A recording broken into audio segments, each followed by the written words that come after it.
Bonjour et bienvenue dans Next Generation Manufacturing Nexus. Aujourd'hui, on s'attaque à une discipline qui est vraiment essentielle, que ce soit dans l'industrie ou la tech, l'analyse des causes racines. En gros, c'est l'art d'aller voir plus loin que le bout de son nez, de dépasser les symptômes pour s'attaquer au vrai problème, à la source. C'est la question qu'on se pose tous, pas vrai? Peu importe le domaine, une chaîne de production, un logiciel, les pannes, ça arrive, c'est un fait. La vraie question, ce n'est pas de savoir si ça va arriver, mais plutôt qu'est-ce qu'on fait quand ça arrive. Et voilà, la clé, elle est exactement là. Ce qui fait la différence entre les boîtes qui excellent et les autres, ce n'est pas qu'elles n'ont jamais de problème, non. C'est leur capacité à apprendre de chaque échec. C'est un changement total de mentalité en fait. Alors, plongeons dans le vif du sujet. Section 1, quand les systèmes tombent en panne. Il faut bien comprendre que dans un environnement complexe, une panne, ce n'est jamais juste un petit pépin technique. Les conséquences, elles, peuvent être énormes. C'est un véritable effet domino. Une seule pièce qui tombe et c'est toute la chaîne qui s'effondre.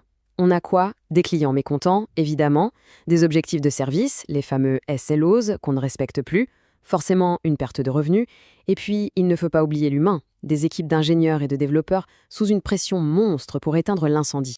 Bon, face à ça, le réflexe, c'est de vouloir réparer le plus vite possible, mettre un pansement et passer à autre chose. Mais voilà le truc, se contenter de ça, ce n'est pas suffisant. On passe à côté de l'essentiel. Pour vraiment s'améliorer, il faut aller plus loin, avec une approche bien plus structurée. Justement, il faut bien faire la différence entre deux choses.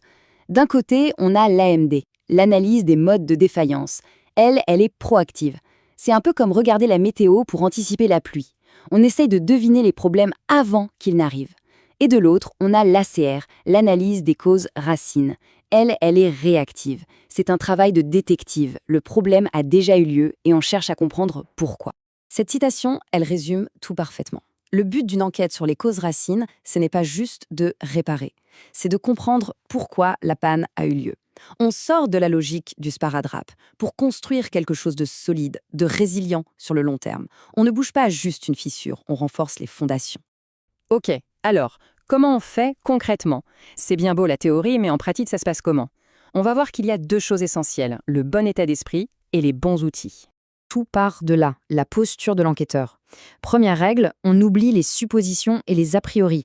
On arrive avec un regard neuf. Deuxième règle, on jette un filet très large au début. On n'écarte aucune piste.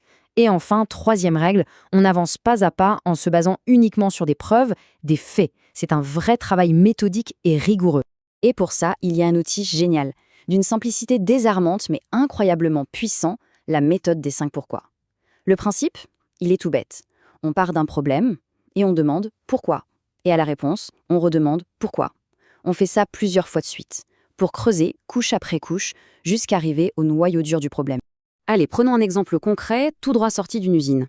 Le problème qu'on observe, sur la ligne de production, les boulons ont un défaut, le filetage est mauvais. Ok, premier pourquoi. Pourquoi est-ce que les filetages sont mauvais? Réponse, parce que la coupe n'est pas nette. Bon, c'est une première piste. On continue. Deuxième pourquoi. Pourquoi est-ce que la coupe n'était pas nette? Réponse, parce que l'outil de coupe sur la machine, il n'a pas été changé de la journée. Ah, là on commence à toucher à quelque chose d'intéressant. On passe du produit au processus. On ne s'arrête pas là. Troisième pourquoi. Et pourquoi l'outil n'a pas été changé? Parce que le bac où sont stockés les outils de rechange était vide. On bascule maintenant sur un problème de logistique, d'inventaire. La chaîne de causalité s'allonge, on remonte le fil. Allez, on y est presque. Quatrième pourquoi. Pourquoi ce bac était vide? Réponse simple et directe, parce que tout son contenu est tombé et a roulé sous les étagères. Ok, là on a la cause physique, directe, l'enquête devient de plus en plus précise. Et enfin, le cinquième et dernier pourquoi, mais pourquoi est-ce que le contenu est tombé? Parce qu'un des pieds de l'étagère était complètement rouillé et il a fini par céder, rendant le tout instable. Et voilà, on l'a notre cause racine. On est parti de boulons mal filetés pour arriver à un problème de maintenance sur une étagère. Ça n'a rien à voir. Et pourtant, tout est lié. C'est ça, toute la puissance de la méthode. Bon, évidemment, sur le papier, ça a l'air facile. Mais dans la vraie vie, c'est souvent plus compliqué. Il ne suffit pas d'avoir les bons outils. Il y a des pièges, des obstacles bien humains et organisationnels qui peuvent tout faire capoter. Alors, quels sont ces fameux pièges? D'abord, on arrête l'enquête trop tôt. On se contente du deuxième ou troisième pourquoi. Ensuite, on prend des décisions basées sur l'intuition, sur des «je pense que», au lieu de se baser sur des données réelles. Et le pire de tous, sans doute, la peur du blâme. Si dans l'entreprise, chercher la cause d'un problème, c'est chercher un coupable, personne ne dira jamais la vérité. Et ça, cette citation, elle met le doigt sur un point absolument crucial. L'erreur la plus fréquente, c'est de trop se fier à ce qu'on appelle la connaissance tribale. C'est quoi ça? C'est le savoir qui n'est écrit nulle part, qui est juste dans la tête de 2 ou 3 personnes clés. Le problème, c'est que ce n'est pas fiable, ça ne passe pas à l'échelle, et le jour où ces personnes s'en vont, eh bien, tout le savoir s'en va avec elles. Alors, si on met tout ça bout à bout, ça nous mène où? C'est quoi le véritable objectif? Il faut voir plus loin que la simple réparation de panne. Le but ultime, c'est de bâtir des systèmes qui sont, de base, beaucoup plus résilients. Le vrai gain, il est là. Chaque analyse réussie permet de mettre à jour notre carte mentale du système. On a tous une idée de comment les choses devraient fonctionner. L'analyse des causes racines, elle, nous montre comment les choses fonctionnent réellement. Ça permet à tout le monde d'avoir la même vision, une vision juste de la réalité. Et sur le long terme, les bénéfices sont immenses. Fini l'épuisement des équipes qui passent leur temps à réparer les mêmes bugs. Chaque incident devient une occasion de rendre le système plus fort. Et surtout, ça installe une culture de l'apprentissage permanent à l'échelle de toute l'organisation. On ne subit plus les problèmes, on apprend d'eux.